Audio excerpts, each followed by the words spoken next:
Okay, good morning, Miss Fatima. I will be reporting about climate change. So, climate change is the temperature patterns and precipitation and weather conditions in a region or globally are changing due to climate change. So, and the natural factors of this, such as volcanic activity and orbital changes, as well as human activities like fossil fuel use, and forestations can cause these climate changes. So the factors of causing climate change is human activities first of all, and the natural phenomena itself that affect the balance of the ecosystem are the main cause of climate change. Gas emissions from the fuel combustion industry and transportation have a significant impact on Earth's temperature. So what is the impact of climate change on food production? Climate change causes weather instability, which has a direct impact on food production through rising temperatures, changing rainfall patterns, and extreme weather events. Rising temperatures accelerate evaporation, leading to drought and reduced crop yields. Climate change and air availability. The agricultural sector is heavily dependent on a steady supply of air, and climate change is having a significant impact on air availability. Rising global temperatures are causing more evaporation, while changing rainfall patterns can result in flooding in one area, drought in another. So, threats to global food security.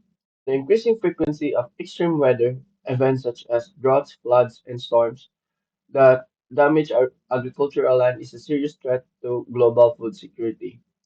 Due to climate change, this condition causes a decrease in a crop productivity and can lead to crop failure. What is the role of technology in addressing climate change? The technology plays a key role in helping the agricultural sector adapt to climate changes. So that's why technology has been made and will, uh, in the present and future, will always be um, updated. Innovations such as saving irrigation systems, precision farming, and the use of weather sensors can improve production efficiency and reduce the adverse effects of extreme weather conditions. So the present presentation conclusion is that climate change is a major constraint to global food security, affecting food production, distribution, availability, agricultural output, farmers, and well-being, and are affected by extreme weather. So those natural phenomena, natural disasters, and human activities that causes um, climate changes affects our food production. And here, Nisology, climate change because of the activities human made in the natural phenomena. So the temperature changes, unstable rainfall, the application of agricultural technologies, supportive policies, and active community involvement in reducing environmental impacts can help maintain food security.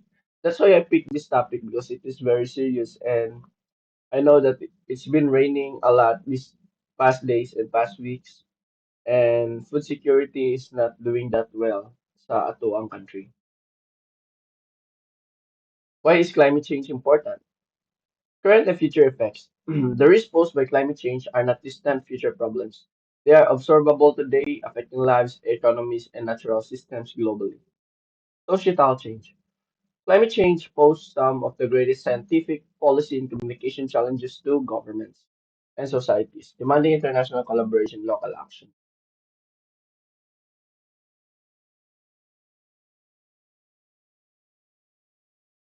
So, what should we do to reduce climate change? Reducing reducing climate change is a shared responsibility that involves individual communities, business, and governments. Here are the most impactful actions. So we must help each other so that we could try and fix our environment, fix our Mother Earth, so that we could try to reduce the climate change that happens because of certain human activities. First, we have to transition to clean energy. Instead of using fossil fuels to renewable energy, just use solar, wind, hydro, and geothermal to power home and businesses. Solar is number one recommended for that. It support policies that promote renewable energy investment and phase out coal and oil and gas. Install rooftop solar panels and opt for green energy supplies when possible. Increase energy efficiency. We have to improve insulation in windows and buildings to reduce heating and cooling needs. Use LED lights or other energy saving appliances with energy efficiency labels. Reduce unnecessary energy consumption by turning off electronics and lights when not in use. Adopt sustainable transportation. Try to walk, bike, or use public transportation instead of driving. And drive a fuel efficient, or it's better that we use an electric vehicle car. It minimizes the emission, minimize air travel, and opt for alternatives like teleconferencing or trains for shorter trips. We have to shift our diet toward plant-based foods. Eat more plant-based foods, less meat and dairy. Livestock agriculture is a major source of greenhouse gases. We must support local and organic food producers. We have to have the attitude and the discipline of reduce, reuse, and recycle. We have to buy less and choose reusable, durable products over single-use items. And recycle paper, plastic, glass, and metals and compose organic waste to reduce landfill emissions. Avoid products with excessive packaging or made from non-recyclable material. So we have to purchase things that can be recyclable. Or if dili man gani recyclable, we use something like imbis na sachet, we use the big one, kanang 1 liter ba or nga na 1 kilo, something like that para makatipid ta. Bukod sa makatipid ta is di ta makakontribute sa plastic waste. Conserve water. Use water efficient appliances and fixtures, fix leaks and avoid wasteful watering of lawns and gardens. Water treatment and delivery is energy intensive. We have to support nature, forests, and oceans.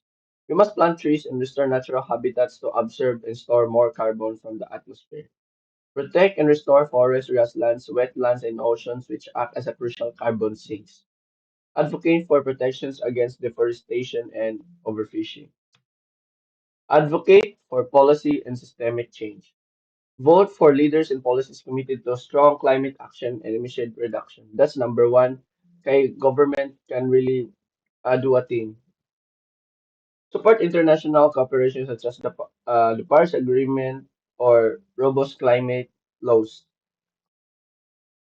and encourage companies and institutions to adopt sustainable, transparent climate strategies. And we have to change our consumption habits. We must buy less and choose quality over quantity, and support sustainable brands. Like again, for example, electric cars, solar panels. There are also called na mga solar lights. Automatic, they automatically on when it turns to night. Repair items instead of replacing them. And buy secondhand when possible. Only when possible. Reduce the use of plastics which are made from fossil fuels and contribute to emissions during production and disposal. Implementing these solutions both on individual and systematic levels can make a significant difference in reducing greenhouse gas emissions and help stabilize the climate